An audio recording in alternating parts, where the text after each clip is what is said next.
Again, I'm Jim Brewster from the National Weather Service up in New York, and you may be asking why they let the New York guy down into the Commonwealth. Well, I send you all the ice, we're colder, so we make more, and you get it. Plus, in reality, my office covers the 7 counties from Bradford, Susquehanna, Wyoming, Wayne, Luzerne, Lackawanna, and Pike. So we are responsible for the flood. Whoops, how about that? We're responsible for the flood warning and forecasts and everything for that part of the area. So that part of the upper Susquehanna that comes out of New York and into the northeast PA, but also the upper Delaware. I don't think we had anybody from Wayne or Pike here this afternoon. Correct me if I'm wrong.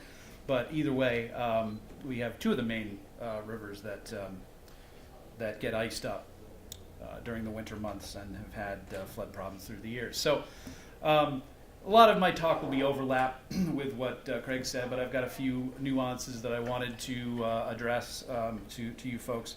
Before I start my full presentation here, I did find something when I wanted to read to everyone when Joe was talking about mitigation. And let's do a little raising of the hands here. How many know that the Susquehanna was bombed at one time in history? All right, let me read. 1920, prior to the Conowingo Dam construction, I'll paraphrase a little bit here, Lieutenant, I'm going to say Rene R. Studler, was called into action on March 10th, 1920, to take off from the Aberdeen Proving Ground airfield and bomb the blue blazes out of the frozen Susquehanna. Written right here, blue blazes. Those who are inclined to think the bombing of the Susquehanna at Port Deposit is merely an urban legend or local myth would do well to read a tiny blurb recorded in the magazine Flying Volume 9 by the Aero Club of America in 1920. It reads thusly. Good old English there. On March 10th, 1920, the ice gorge in Port Deposit showed signs of loosening under the combined attack of warmer atmosphere temperatures and bombing from the aeroplane of Lieutenant Rene Studler from Aberdeen Proving Ground. This is the best part. Lieutenant Studler dropped several 500-pound TNT bombs into the heart of the jam. After each explosion, a great agitation was visible below the jam where the aviator broke up clean ice with 220-pound bombs. Apparently not everyone was aware of the attack on the ice. Watchmen in a tower on the PW&B Railroad Bridge at Perryville had certainly not been informed. The glass in the watchtower shattered, etc., spraying this and that. Luckily, no serious injuries. The concussions of the bombs shocked workers cutting ice further downstream, and a handful of men employed prepping fish houses on Garrett Island. Finally, and this is well paraphrased most, Studler's run was exciting, but not altogether successful. The ice broke up, but refused to follow the channels opened for its passage into the bay. So I brought that up because, well, 1, because Joe went there, and 2, because of, I can't tell you how many phone calls we get from the public or locals when we're talking ice jams or ice jams are being picked up by the news. And what are you going to do about it? Well, us, Weather Service, nothing. How about we bomb it? And the Facebook comments are, let's get the C4 out, et cetera, et cetera. So I'm sure you've all been down that road before, heard those stories. So I just wanted to read that one that I found. And I'd heard of that story before. I didn't just magically Google today. I did, but anyway. So when will the ice break up? I'm going to try to tell you what the Weather Service does as far as what I look at as a hydrologist and the forecasters like Craig look at. Again, it's very complex, as Joe pointed out, Craig pointed out. Everyone's pretty much aware that it's a very unpredictable, very multi-physical and dimensional phenomena. So seasonally, it's fairly predictable. It gets cold, we form ice. Spring comes, we warm up, and the ice goes. Great. Situationally, each time during each episode of an ice jam or freeze up, the prediction is unlikely. Specific prediction is unlikely. What we do watch for, again, going to the thermal aspect of the ice, there are some key meteorological and forecasting techniques that we can use to say, well, this could be a chance that we're going to, pop that ice or get it weak enough that it will move. And we look for daily average temperatures above 45 degrees. Now that's the daily average, so it's got to be a pretty warm day. You're looking highs in the 50s and lows definitely above freezing to get that average.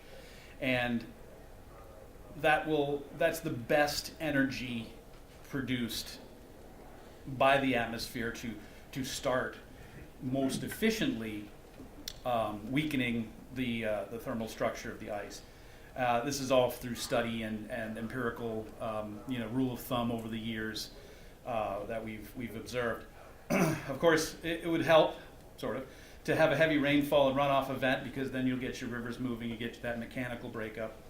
And then what we look at is if we have a feeling for the ice thickness. So going way back to that first equation Joe showed, say we have an estimate of the ice, we've found that about 3 times, if the mechanical forcing, if you will, so runoff, rises, flow, etc., can lift that ice 3 times its thickness, so the expected stage rise, then chances are that's a pretty good indicator of a tipping point where we will get into efficient mechanical breakup. So those are the things we're looking for.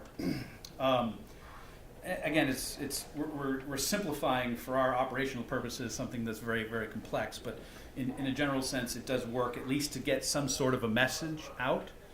So we'll highlight, when we see these risks, we'll highlight those, again, by what Craig said, the hazardous weather outlook, the watch, an advisory or flash flood warning depending on the severity, or the other types of point-based river warnings, etc. Binghamton, New York office is doing decision support services, which I think is, in this case, with ice jams being so dynamic and, in terms of public messaging and just trying to figure out what's going on, that is becoming more of the method for advising emergency management and other agencies on what's going on with the ice. I was on the phone with Gene here from Wyoming County last winter when the ice was at Mashopin, and then I was on the phone downstream with everyone in Luzerne County at times, and so was my office saying, here it comes. And the two-way street was exactly what was needed too, because they would tell us, okay, well, it's stopped, it's such and such a bridge, we've got worse jamming here and there, so we could tailor our decision, our messaging, and the products that Craig outlined to be more specific as the event was going on. I don't think I mentioned it here, maybe another slide, but throughout the season there's another product that the hydrologist will put out, myself and Charles in the back and all our counterparts. We take an overlook as the season wears on into January through March or whenever the ice is finally out, called the Winter Spring Flood Outlook. Again, it's even a next level of broad scale discussion of the antecedent conditions of snow, stream flow, ice cover, etc., on a bi-weekly basis to show how things have changed in not just the river ice, but the whole flood package of the snow melt and what's expected, et cetera, et cetera. And that one, that text product is out there as well.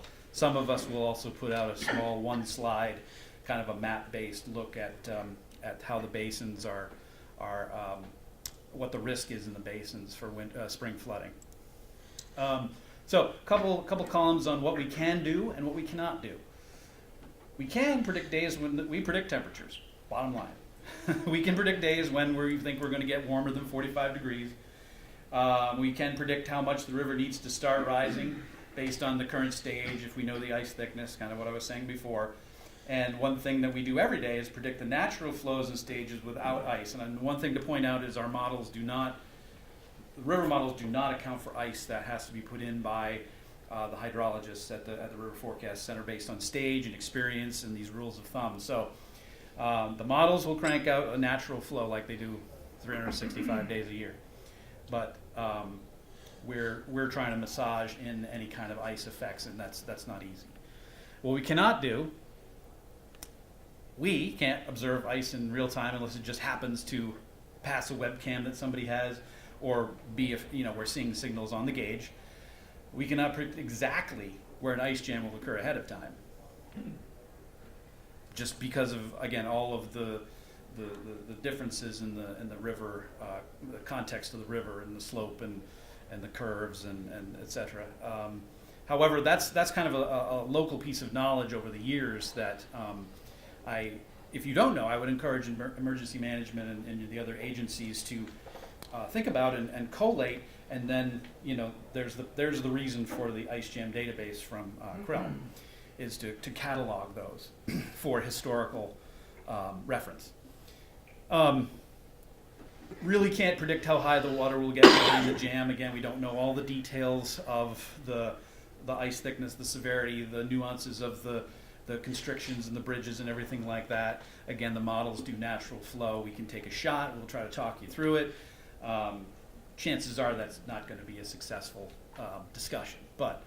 And then I thought it said food water. I thought I had a typo. We cannot predict where the water will spread out to. We talked about this earlier, or alluded to it earlier, about inundation maps, the FEMA maps. Again, all built on natural flow, modeled flow of the rivers. So we don't have any ice incorporated inundation maps. Again, like Joe said, a much more sophisticated project for on a very local scale. So if you try to pull out your base flood elevation to evacuate people, it can be a general help, but you're not going to get the specifics. There was a success story in Luzerne County where they went the other way. They observed water behind the jam mimicking the flood inundation maps that they had built at a certain stage, and then they were able to advise, further downstream if the jam broke, that this would be the areas that were susceptible because of what they were seeing on the inundation and how the water had spread out. So kind of a back of the envelope estimate. So you could use, if you have localized flood inundation mapping, you could use it for that to guide you, in evacuations during the event, etc.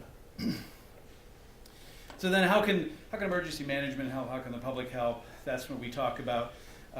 The only way for the Weather Service to know about ice is boots on the ground, eyes on the river, webcams if they're out there. Some USGS is putting in. They just told me about a couple of cameras up in New York. I haven't touched base with Pennsylvania USGS yet to see if there are any cameras that are on some of the stream gauges, but certainly that would help. Ben's got a few projects with some cameras on some areas, checking for water levels and ice. Here's the map of current Binghamton spotters that I have, river ice spotters, and the red dots there. So the Susquehanna coming through, Gene and folks there in Wyoming, we set up 5 points last year alone, and I think I've got another volunteer there, maybe down at Falls, PA there, but we have somebody watching in Wilkes-Barre and a few spots up where the confluence is with the Lackawanna. But my ovals there show some holes. I've got Athens. Somebody's watching the. Someone's watching the river there. Oh, I'm sorry. The blue outline is. I should have changed the colors there, but unfortunately the rivers are blue, and I have this blue thick outline, which is the basin for the Northeast PA one. That's what I was even confusing myself there. But so you can see we have a smattering right on the main stem. And some of the tribs would be useful to get some more observers. The Lackawanna, the Lackawaxen, and those, the Tawanda Creek up there, and et cetera. So we do like to get reports because there are people, especially those bigger trips, there are people there, and sometimes a lot of people there where the ice will form. Well, again, going back to Wyoming County, because you got picked on a lot for last year. There's one dot which is right down by the gauge, and then it was the ice jam. The most serious ice jam was further upstream, almost to where where the county lines are intersecting with Susquehanna and Lackawanna. And so, Gene was keeping me apprised of that problem there. So anyway, I have plenty of room for new observers. If you have any connections, you can see me. I've got my annual recruiting statement out right now on our website, and I've picked up a few. I actually I get a really good return on my spotters. I sent an email out saying, "Hey, who's coming back?" And I get about an 85 to 90% return on observers.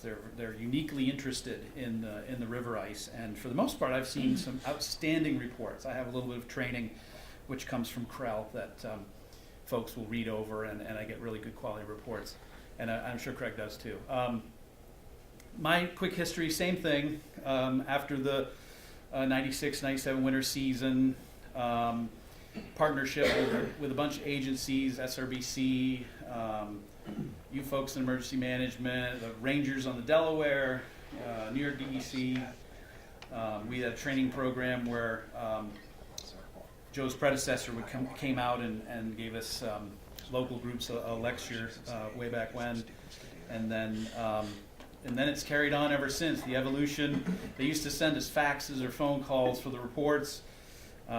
We incorporated more networks like our regular thunderstorm Skywarn folks, the regular Kokoraz rain gauge spotters if they were close to a river. Everything's kind of, basically this just shows that everything's modernized from faxes and phone calls now to the database that Craig mentioned, and this is basically what he showed you. That's the front page to my interactive Google form. And again, same thing, you get an ID. I assign you a latitude, longitude, so you don't have to worry about typing in your location. We kind of talk about where you're going to observe, and then you get a little training going through the report as to what to report. And I have 3 categories. Is it clear of any ice? Click that button, you're pretty much done, unless you want to say hello or tell me a comment or something. And then the others have more steps to them to quantify and clarify the ice character. You've seen this one before. This is just has a Binghamton tag on it. We issue this river ice statement every day at about noon. Again, going through all the reports for all of the people that report. Minimum is about on a weekly basis for the report. If the ice starts changing, then we'll ask you to kind of report more frequently. But you pick the day that you want to report. You go out, do your thing, submit it, and that will usually come out for about a week. We start dropping off reports over time. We're always recruiting. That's my River Ice Recruiter page. It's an old version. I updated some of the streams that we really need, but that's kind of how I advertise each year for new folks, or I speak to folks like this group here. So, quick case study from last year, courtesy of my friend in the Luzerne County Emergency Management Agency, Dave Elmore. So you can just see how, after Gene sent him the ice, what it looked like down there at I believe that's Market Street Bridge or something like that. But you can see so here's the character. I think it's important. Now you can see almost a real time, just last year event. These are the massive ice chunks now. So we had that really cold session, and you can see how the ice probably went through the metamorphosis of frazzle and then refreezing and then snow and then maybe some water getting over the top of it upstream. And so now you've just got this conglomerate of large block breakup ice. And I do have the dates. This was January. So this would be a midwinter release. Jim, that's West Pittston. That is West Pittston? Okay. North. Mm-hmm. Okay, thanks. So actually, yeah, that was one of the most severe areas. And now we're looking at the gauges and the forecasts. So you can see there was a slow buildup here of water. So this particular jam was forming below the gauge. So the water behind the gauge was rising very slowly. That's over the course of maybe a day or so. And then part of it released, and of course we were just forecasting. We made some adjustments for the first 6 to 12 hours of, yeah, it's going to keep on. We're just going to have it keep on, rising a little bit more, and then continue on out as it warms up. I guess we were thinking it was going to be warmer here for the later part of January, and it would release nice and slow. Now, no way. That's not how ice works. So, and then we progress over here and said, all right, we're done. We're done. So, I think I may have even made this forecast where I just manually dropped it and said, yeah, we're done. We're going to do this. We're going to tail right out. And really not much that might be an hour or two, if that. Nah, another jam comes in, starts shooting it back up. And then the $64,000 question that I get is, oh, where's it going to go? At this point, I'm like, I have no idea. Can't model it. Pull something out of the seat of my pants, call the River Center. They're doing the same thing, looking through books and trying to guess. So, all right, we'll make it go here. This may actually be, one of the points may have dropped off. We may have had a point. We were just chasing it, is the bottom line. So here it shoots up, almost gets to the moderate stage flooding. And then not much longer after that, it says, all right, we're done. And then it really dropped and cleared out. So again, going back to what I originally started talking about with the predictability of these things, that's really all I needed to show. What right there is the predictability of these things is right on that screen. Hey Jim, before we move off of that, I think it's important to note that when the river started rising there on, Tuesday? Yeah, Tuesday to Wednesday, yep. Yeah, in the upper left-hand corner. Mm-hmm. That wasn't the result of a rainfall event or even a snowmelt event. So you knew Right. that there was a jam forming because it was a relatively unnatural rise. Is that right? I think I think there had been some warming. I think we did have some runoff. There was, my memory's a little fuzzy, but I think we were expecting, this did not alarm us right away, actually. Yeah, now that I remember, it did not alarm us right away because we did have some runoff. Yeah, it's a runoff. Yeah. But, and I guess where I'm going is that, one of the ways you can see if a jam is, or you can identify a jam in the gauge record is by seeing a rise occurring when you don't have a rainfall event. Right. I don't know, I'd be interested to know what the forecast looked like on Tuesday there. This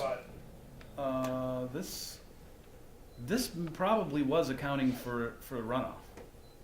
This was probably they saw the rises, and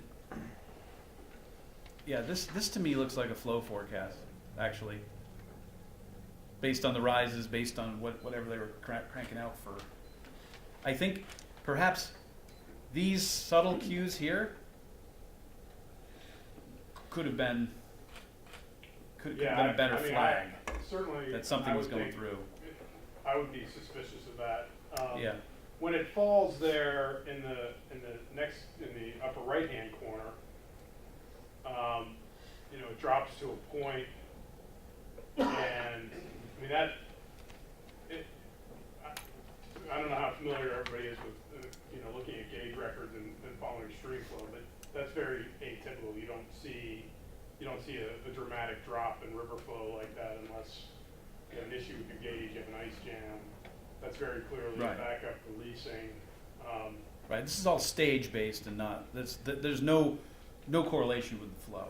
But here. the bottom, where that bottoms out, would probably, I think, be more representative or closer to what natural river flow is Yes. at the time, Yes. versus what a client would have materialized Yes. in the storage, if you will, above the ice jam. Correct.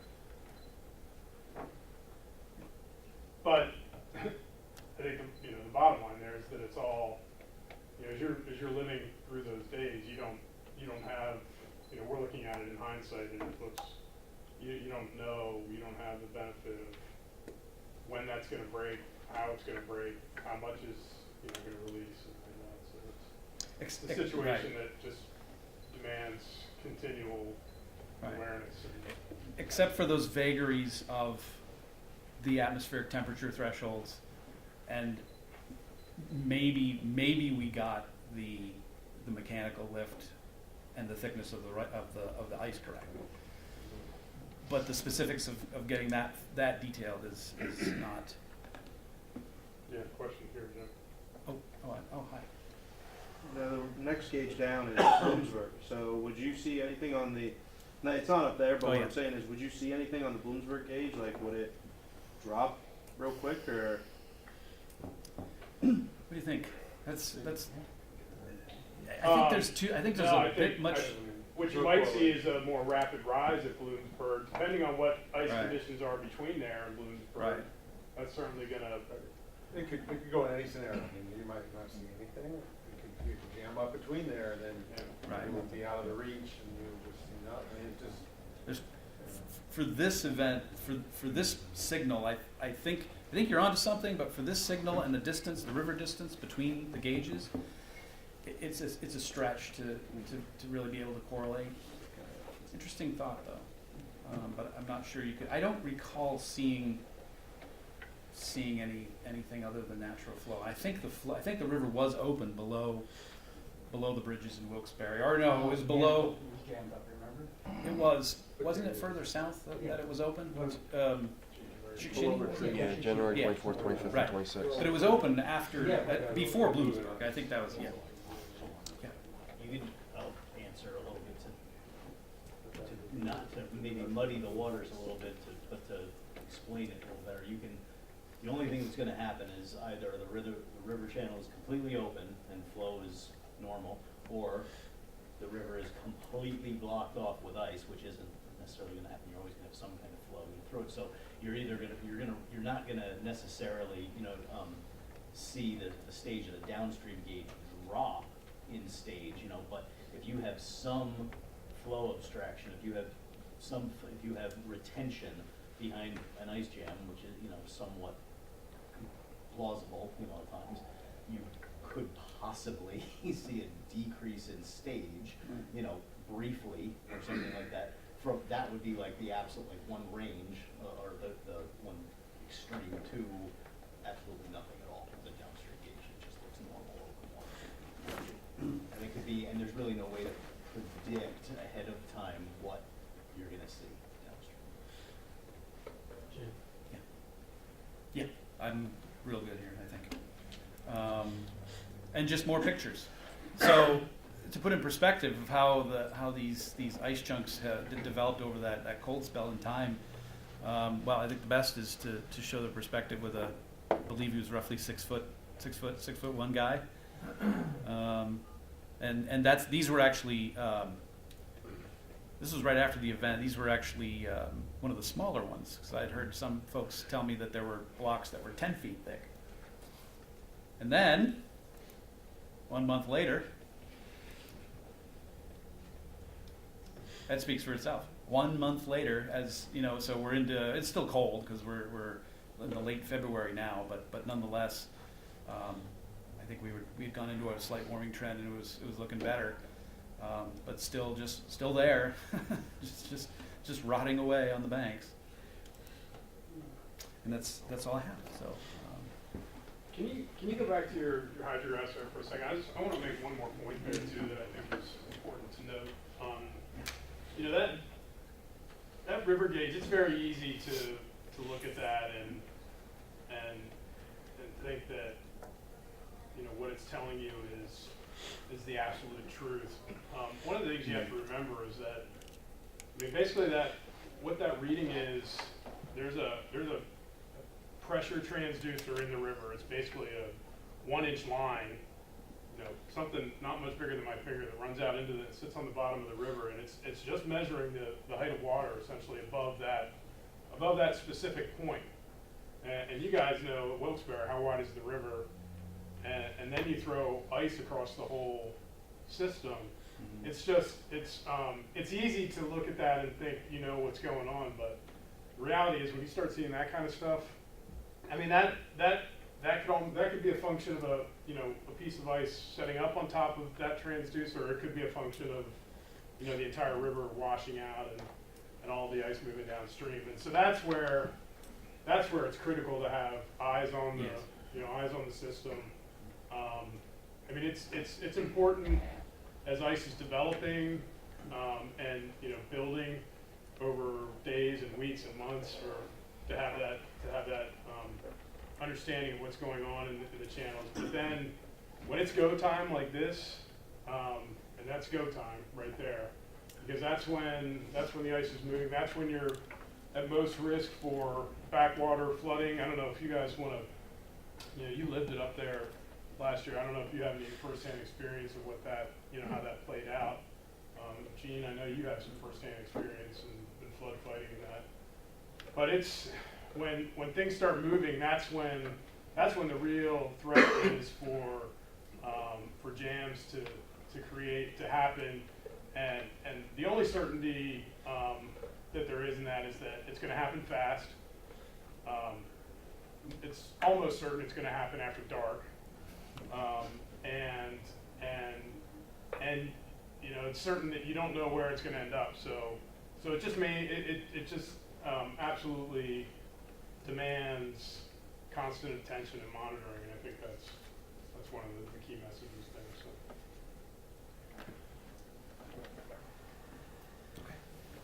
Thanks.